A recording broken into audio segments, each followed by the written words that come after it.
Con 28 voti favorevoli, 7 contrari e 3 astenuti, il Consiglio regionale ha approvato quella che in gergo tecnico si definisce deliberazione amministrativa per indire un referendum abrogativo della quota proporzionale nel sistema elettorale di Camera e Senato. Per il presidente Zaia, il Veneto ha dato un bel segnale nella direzione della governabilità con un modello riconducibile a quello vigente nelle regioni. Chi conquista la maggioranza, prendendo anche un solo voto più degli altri, ha detto Zaia, ha diritto ad avere una maggioranza qualificata per governare.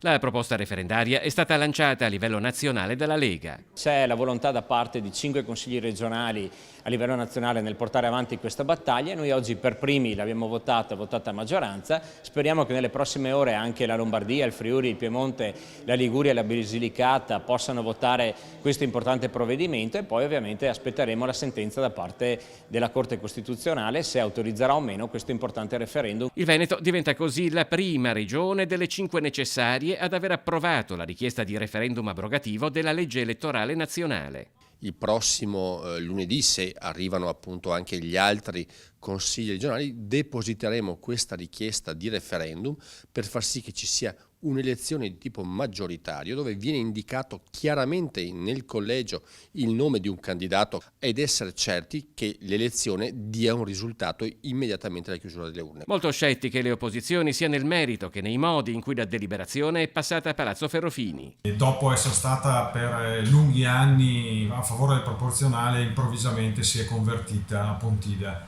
per il maggioritario, ma è un maggioritario falsato che darebbe a un solo partito anche il 100% dei seggi. È una legge da Bulgaria, ma prima della caduta del muro di Berlino.